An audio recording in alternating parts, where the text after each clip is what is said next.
Good day! Welcome to our video tutorial. Imagine a balloon slowly drifting up towards the clouds.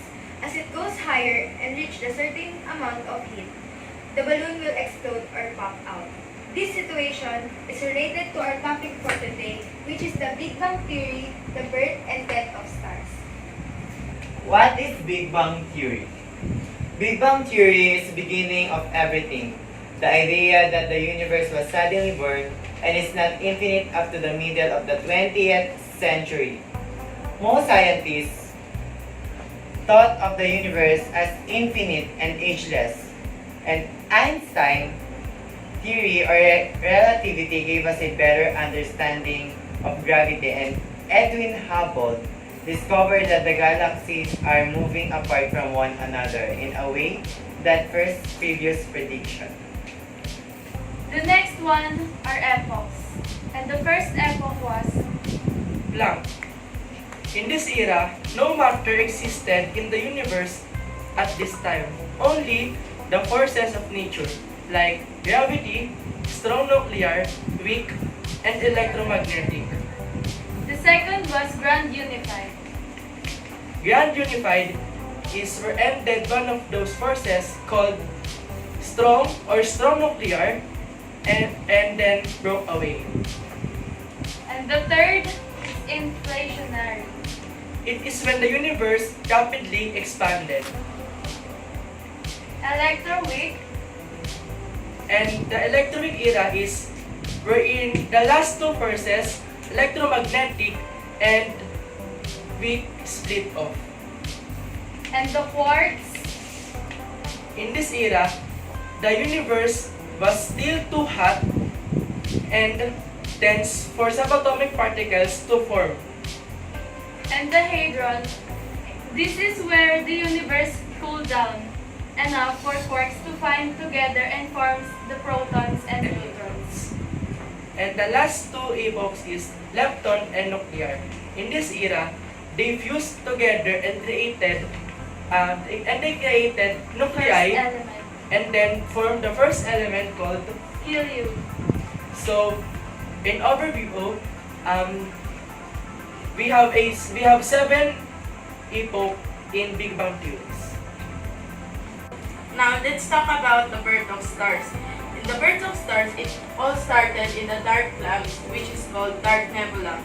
Dark nebula, or nebula in Latin, means mist. Here, in the beginning, there's only helium and hydrogen molecules. Stars is at the center. Because of the Big Bang or any shockwave that happened, this cold and stable cloud have an energy that allows that to collide different kind of particles around its surrounding. Because of these particles, it continuously to heat up until a protostar created. As protons created, it continues its surrounding to collect more particles, having heated index, which allows us the birth of stars. That's all. More stars take million years to die. When a star like the sun has burned all of its hydrogen fuel, it expands to become a red giant. This way, be millions of kilometers across, being enough to swallow the planets is the planet Mercury and Venus.